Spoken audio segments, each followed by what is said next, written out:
ರೈತ ಬಾಂಧವರೇ ನಮಸ್ಕಾರ. ಸಾಕಷ್ಟು ಜನ ಕೇಳಿದಾರೆ ನೀವು ತೆಂಗು ಮಧ್ಯೆ ಅಡಿಕೆ ಹಾಕ್ಬೇಕಾ ಬೇಡವಾ ಅಂತ. ಹಾಕಿದ್ರೆ ಯಾವ ಥರ ಹಾಕ್ಬೇಕಾ ಬೇಡವಾ ಅನ್ನೋ ಸಂಪೂರ್ಣ ಮಾಹಿತಿ ನಿಮಗೆ ಲೈವ್ ಆಗಿ ತೋರಿಸ್ತೀನಿ ನೋಡಿ. ನೀವು ಇಲ್ಲಿ ನೋಡ್ತಿರ್ಬೋದು, ತೆಂಗನ್ನು ಹಾಕಿದ್ದಾರೆ ಮತ್ತು ಪಕ್ಕದಲ್ಲಿ ಅಡಿಕೆನೂ ಕೂಡ ಹಾಕಿದ್ದಾರೆ. ಆಲ್ರೆಡಿ ಒಂದು 5-6 ವರ್ಷದ ಮೇಲೆ ಆಗೈತೆ.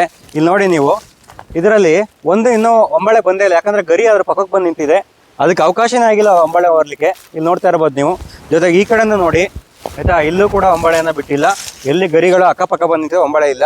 ಅದೇ ನೀವು ಸ್ವಲ್ಪ ಜಾಗ ಕೊಟ್ಟಿರುವಂಥ ಗಿಡಗಳನ್ನ ನೋಡಿ, ಇಲ್ಲಿ ನೋಡಿ ಯಾವ ಥರ ಕಾಯಿಗಳು ಬಂದಿದೆ. ಮತ್ತು ಸರ್ ಆ ಕಡೆನೇ ತೋರಿಸ್ಬಿಡಿ ನೀಟಾಗೆ. ಸೊ ಅಲ್ಲಿ ನಿಮಗೆ ಕಾಯಿಗಳೇ ಇಲ್ಲ. ತೆಂಗಿನ ಮರಕ್ಕೆ ಫುಲ್ಲು ಪಕ್ಕದಲ್ಲಿ ತಗೊಂಡೋಗಿ ಹಾಕಿದರೆ ನಿಮಗೆ ಕಾಯಿ ಯಾವುದೇ ಕಾರಣಕ್ಕೂ ಬರಲ್ಲ. ಬಂದರೂ ಕೂಡ ಒಂದೆರಡು ಒಂಬಳೆ ಬರುತ್ತೆ. ಇಲ್ಲಿ ನೋಡಿ, ಇಲ್ಲಿ ಕಾಯಿಗಳು ಬಂದಿದ್ದಾವೆ. ಜೊತೆಗೆ ಈ ಸೈಡಲ್ಲಿ ತೋರಿಸಿ ಸರ್.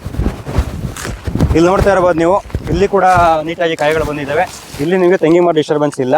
ನೀವು ಇಲ್ಲಿ ನೋಡ್ತಾ ಇದ್ರೆ ತೆಂಗಿನ ಮರಕ್ಕೆ ಪಕ್ಕದಲ್ಲೇ ಹಾಕಿರುವಂಥ ಗಿಡಗಳೇನಿದ್ದಾವೆ ಅದಕ್ಕೆ ಅವಕಾಶ ಇಲ್ಲ. ನಿಮಗೆ ಯಾವಾಗ ಈ ಥರ ಕಾಂಪಿಟೇಷನ್ ಕ್ರಿಯೇಟ್ ಆಗುತ್ತೆ ಬೆಳಕು ಮತ್ತು ಸ್ಪೇಸ್ಗೆ, ಆವಾಗ ನಿಮಗೆ ಕಾಯಿಗಳು ಬರೋದಿಲ್ಲ. ಇಲ್ಲಿ ನಿಮ್ಗೆ ಅರ್ಥ ಆಗ್ತಿರ್ಬೋದು, ನೀವು ತೆಂಗು ಮಧ್ಯೆ ಅಡಿಕೆ ಮಾಡಲೇಬೇಕು ಅಂತ ಇದ್ದರೆ ನೀವು ತೆಂಗು ಮತ್ತು ಅಡಿಕೆಗೆ ಸ್ವಲ್ಪ ಜಾಗವನ್ನು ಬಿಟ್ಟು ಮಾಡಿ. ತೆಂಗಿನ ಗರಿಗಳು ಅದಕ್ಕೆ ಟಚ್ ಆಗೋ ರೀತಿಯಲ್ಲಿ ಮಾಡಿದ್ರೆ ನಿಮಗೆ ಕಾಯಿಗಳು ಬರೋದ್ರಿಲ್ಲ, ಸುಮ್ಮನೆ ಲಾಸ್ ಆಗ್ತವೆ, ಜಾಗನೂ ಕೂಡ ಹಾಳಾಗುತ್ತೆ. ಮತ್ತು ಅಡಿಕೆ ಹಾಕಿರೋ ಜಾಗ ಹಾಳಾಗೋದ್ರ ಜೊತೆಗೆ ನೀರಿಗೂ ಕಾಂಪಿಟೇಷನು, ಗೊಬ್ಬರಗೂ ಕಾಂಪಿಟೇಷನು, ನಿಮಗೆ ಒಂದು ಆರ್ಥಿಕವಾಗಿ ನಷ್ಟವನ್ನು ಆಗುತ್ತೆ. ಸೊ ನೀವು ಸ್ವಲ್ಪನೇ ಅಡಿಕೆ ಬಂದರೂ ಪರವಾಗಿಲ್ಲ, 2 ಸಾಲ ಬರೋದಕ್ಕೆ 1 ಸಾಲ ಬಂದರೂ ಪರವಾಗಿಲ್ಲ, ತೆಂಗು ಮತ್ತು ಅಡಿಕೆಗೆ ಒಂದಷ್ಟು ಜಾಗ ಇರಲಿ.